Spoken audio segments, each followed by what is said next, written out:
সমাগত 2026 বিধানসভা নিৰ্বাচন। এই বিধানসভা নিৰ্বাচনত আমি আপোনালোকক দেখুৱাম ৰাইজৰ মতামত। বিশেষকৈ মৰিগাঁও সদৰ সমষ্টি টাউনৰ বা চহৰৰ অলিয়ে গলিয়ে আৰু মৰিগাঁও সদৰ সমষ্টিৰ অন্তৰ্গত যি গাঁৱৰ অলিয়ে গলিয়ে আমি সাধাৰণ ভোটাৰ ৰাইজৰ মতামত ল'বলৈ চেষ্টা কৰিম যে ৰাইজে এইবাৰ কাক বিচাৰে। বিগত 10 বছৰে যি ৰাজত্ব কৰিছিল বিধায়ক ৰমাকান্ত দেউৰী ডাঙৰীয়াই, তেখেতৰ পৰা কি পালে আৰু কি পাবলৈ বাকী থাকিল, এই সবিশেষ আমি দাঙি ধৰিম ৰাইজৰ তথা আমি গ্ৰাছৰুট লেভেলত গৈ আমি সাধাৰণ ভোটাৰসকল, এই ভোটাৰসকলৰ মন্তব্য ল'বলৈ চেষ্টা কৰিম। গতিকে এই বিষয়ে সম্পূৰ্ণ জানিব আপোনালোকে চাই থাকক ভইচ 365। আগৰজন নালাগে, বুঢ়া হৈছে নহয়, বয়স হৈছে এতিয়া আৰু কিছু কথা পাহৰিও যাব পাৰে, কিন্তু জীৱন কোঁৱৰ ডেকা হৈ আছে, জীৱন কোঁৱৰ হোৱাটোৱে কামনা কৰোঁ। নতুন মুখ এখন বিচাৰিছো। জীৱন কোঁৱৰ। সন্তুষ্ট মানে তেওঁ বুঢ়া হৈছে, তেওঁ এতিয়া হয়তো পাহৰি পাবও পাৰে কথা কিছুমান, আমিও পাহৰিছো, সেইটো কাৰণে অলপ পৰিৱৰ্তন হোৱাটো ভাল আৰু। এইবাৰ মানে জীৱন কোঁৱৰ বুলিয়ে ভাবিছো আৰু। হয়, ডেফিনেটলি মই যদি মোৰ ফালৰ পৰা পাৰ্চনেলি ৰিকমেণ্ডেশ্যন কৰোঁ, এজন শিক্ষিত নেতা বিচাৰিম, যোনে সমাজখনক শিক্ষাৰ ক্ষেত্ৰতো আগুৱাই নিব পাৰে আৰু লগতে ইমান দিন মানে বৰ্তমানৰ যিটো এক্সপিৰিয়েঞ্চ হয় সেইটো ফালৰ পৰাতো মই টোটেলি ছেটিছফাই নহয়, ঠিক আছে। তো তাৰ কাৰণে এজন নতুন এটা চেহেৰা বিচাৰিম, নতুন এটা মানে পৰিস্থিতি বিচাৰিম। তো সেই ক্ষেত্ৰত মই পাৰ্চনেলি কেইবাবাৰো লগ পাইছোঁ জীৱন চন্দ্ৰ কোঁৱৰ, তেখেত খুব সুন্দৰ হয় আৰু মোৰ ফালৰ পৰা ৰিকমেণ্ডেশ্যন তেখেতে থাকিব। তাৰমানে আপুনি এখন নতুন মুখ বিচাৰিছে, কাক বিচাৰিছে এইবাৰ? অভিয়াছলি জীৱন চন্দ্ৰ কোঁৱৰ তেখেতকে বিচাৰি আছোঁ। এজন শিক্ষিত মানুহ হ'ব লাগে, শিক্ষিত যাৰ পৰা আমি উপকৃত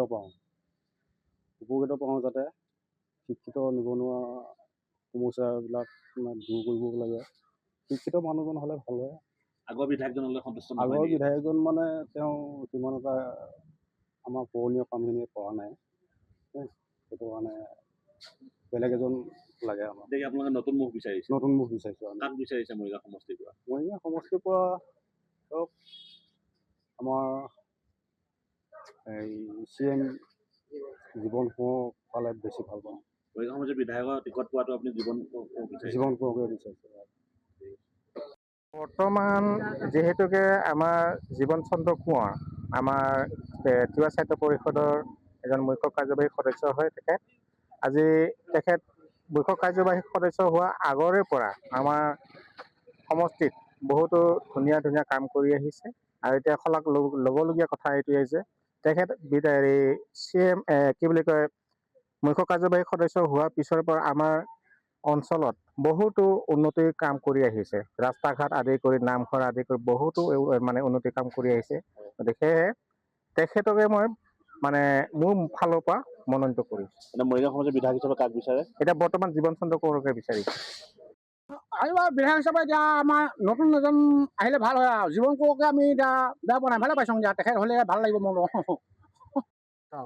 নতুনজন জীৱন কোঁৱৰক বিচাৰোঁ আমি।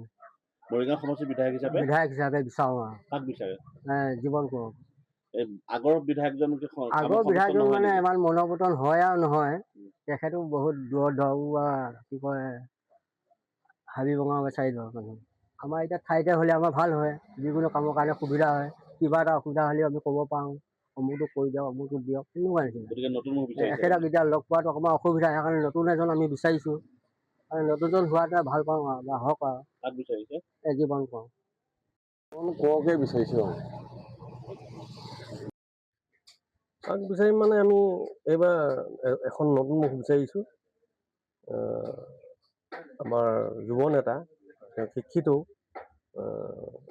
জীৱন চন্দ্ৰ কোঁৱৰদেৱক আমি বিচাৰিছোঁ এইবাৰ। জীৱন চন্দ্ৰ কোঁৱৰক বিচাৰিছিলে কি আগৰ বিধায়কজনক লৈ আপোনালোকে সন্তুষ্ট নহয় নেকি? সন্তুষ্ট নহয় মানে এটা প্ৰকাৰে নহয়, কিয়নো বৰ্তমানৰ বিধায়ক ৰমাকান্ত দেউৰীদেৱে যি জাতি নাট যোগী কোচ কলিতা বিচাৰি থাকে, তেনেকুৱা এখন ৰাজনীতিত আমি নিবিচাৰোঁ আৰু জীৱন চন্দ্ৰ কোঁৱৰদেৱে এইবিলাক নিবিচাৰে, তেওঁ দুখীয়া সুখীয়াৰ লগত থাকে। আপোনালোকে কি বিচাৰিছে আপোনালোকে এইবাৰ? এইবাৰ বিজেপি হৈ আমি জীৱন চন্দ্ৰ কোঁৱৰদেৱকে বিচাৰিছোঁ। জীৱন কোঁৱৰকে বিচাৰোঁ আমি বিধায়ক হিচাপে, ৰাইজে ভাল পালে আমিও ভাল পাওঁ। তাক বিচাৰে জীৱন কোঁৱৰ হ'ল জীৱন কোঁৱৰ তাকে বিচাৰিছোঁ বোলো। কিয় বিচাৰে আপোনালোকে? দিব পাৰিছোঁ তেনেকৈ